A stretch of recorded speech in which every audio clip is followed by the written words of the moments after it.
I wanted to continue the reflections we've been having on the Exploring Monastic Life course we've just had, which I found very helpful for my mind. And to look at expectations, which is what Venerable Semke started us off with. And that's come up for me throughout the course, particularly looking at the expectations I had of myself when I came to the monastery, and also how this has arisen for others in the discussion groups about the expectations of what they feel they need to do before coming to the monastery. And I wanted to frame this around one particular poem from the Therigatha, again from this beautiful book, The First Free Women, a new translation of the Therigatha, the poems of the early Buddhist nuns. And this one's called Sangha, or community. So when I left the only home I'd ever known, I thought I'd left everything behind. But I was still carrying all the years of running back and forth and around in circles after this and that. Just sitting still, those circles have broken apart and been carried away by the simple wind blowing in and out. All your old thoughts like snow falling on warm ground. Just sit back and watch. So, when I left the only home I'd ever known, I thought I'd left everything behind. And I did. I thought I'd left my country behind, and my parents, and my grandmother, and my family, and my career, and my partner, and Dharma friends. But there was a naivety that I came here with, thinking that old habits and tendencies and ways of thinking and relating to people had also been left behind, and that I wouldn't be bringing them here and then acting those out. There was definitely magical thinking that I had, that just by taking on the blues, shaving my head, and then taking on robes, that there would be some big change without any effort that would come. Again, that would propel me forward painlessly. And yeah, it was quite helpful that early on in my anagarika period, when one thing came up kind of out of left field, that Venerable Children kindly reminded me that as soon as I think that I'm done with something, it's going to come out of left field and blindside me. So that arrogance that can be like, oh, I've worked on that, that's done now for a while. Because that just breeds complacency, and we can't see that affliction anymore and how it's playing out. So, but I was still carrying all the years of running back and forth and around in circles after this and that. So it's been interesting to look at, what am I still carrying? What did I bring here and how is it playing out? And so just reflect on a few things that I naively didn't expect and I've watched play out or arise at different points. And what I brought with me as body is beautiful. That, I'm going to shave my head and be in robes and be renounced and totally not interested in a sexual relationship, but I still have to look beautiful and pretty, right? My body has to look a certain way, and I have to be pleased with being a certain size. And I remember I progressively cut my hair shorter and shorter in the years before coming here, as I think many people do. But when I looked in the mirror after my head was clean shaven after the anagarika ceremony, the head shaving, I looked into the mirror and my first reaction was, I look like a thug.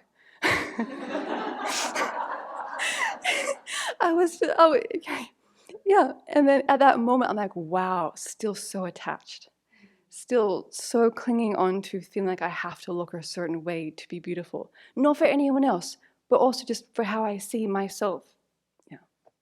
And then the first time trying on the robes, and I looked at all the monastics, and they look so elegant and everything. And then putting them on, all this material around my waist, everywhere. It's like, I feel so dumpy. And then more recently, brushing my teeth in the mirror, and I turn my head, and somehow the light catches, and it's like this black hair coming out of my chin. It's like,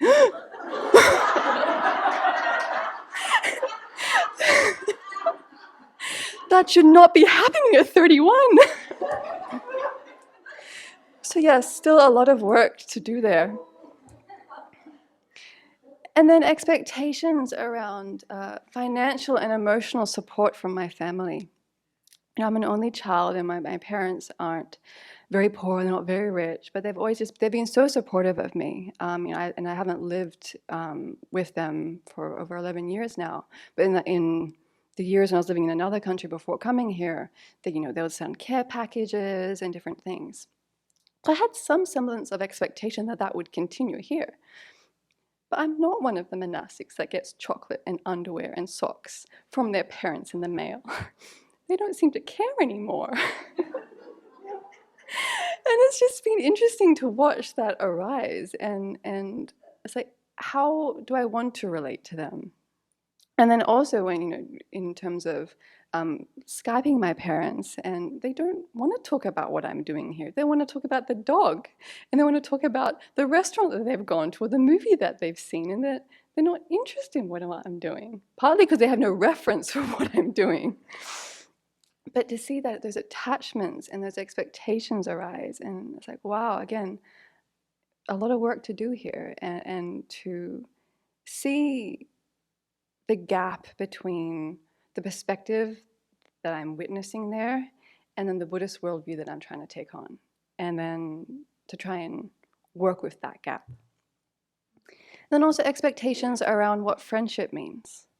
There was a point in my anagarika here that was very painful, where I think, just for lack of reference for not being fed daily praise and appreciation and compliments, I was convinced that I think about 14 out of the 17 people here thoroughly didn't like me, and the other 3 wasn't quite sure about. Then I'm like, if I think that this community intent on virtue has been so kind to accept me here, basically all don't like me, maybe it's something to do with my mind and how I'm interpreting the situation than actually what's going on out there. And that was a helpful turning point, just to, again, assess, like, what am I expecting here? I'm just bringing in my model from what I've had before, where you come to work and the way of greeting each other is like your new jacket, great hairstyle, or things like that, where it's this constant ego feeding, and we don't really get that here. And then a particularly painful one, which I've been very grateful to work on, is also, what about the expectations about what it means to be valued and to contribute and to be important? Because it's not about performance evaluation, and it's not about what role I have or what title I have or what responsibility I have. And to see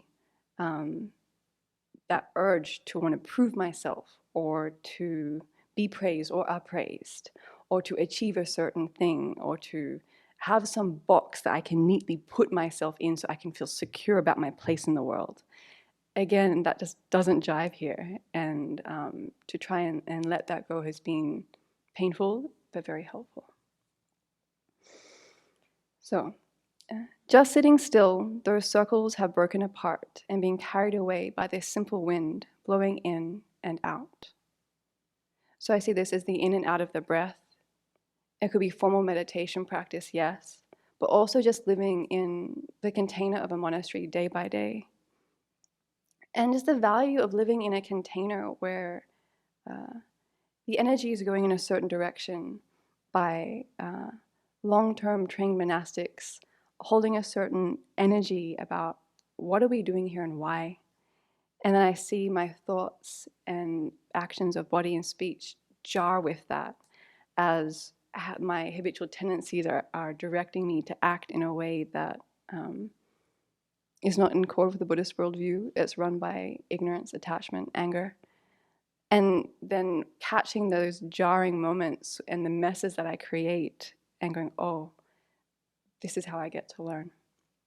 And that's also the part of cracking open those the circles that I'm going in, that without those jars and those messes, I'll just keep acting out as I was before I got here. And to see that this process isn't linear, but it's very layered, and that I'm going to keep doing these things again and again.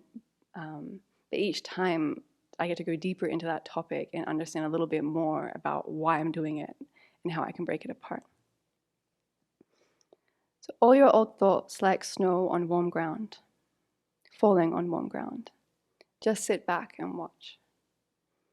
So I see this as describing the end point of practice, allowing thoughts to arise, abide, cease, not feeding them. And I'm not there yet.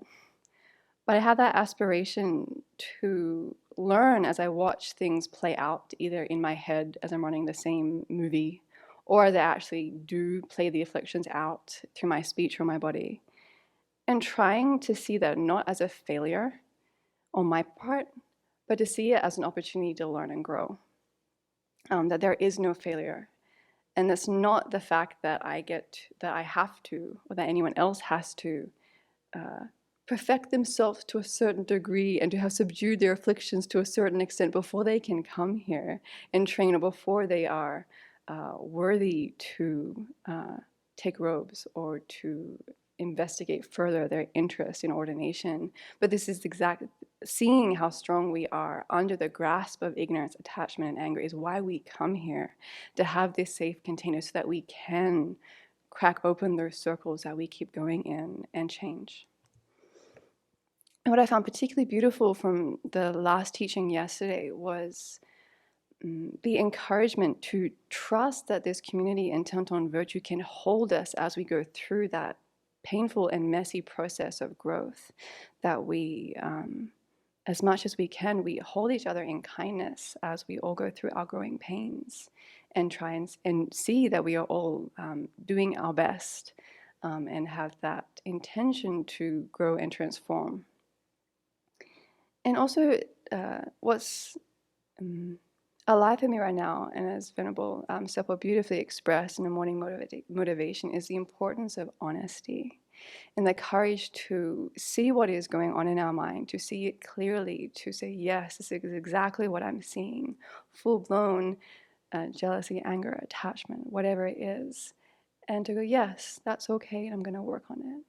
And to, to have the courage to see it and then apply the antidotes again and again, however long it takes.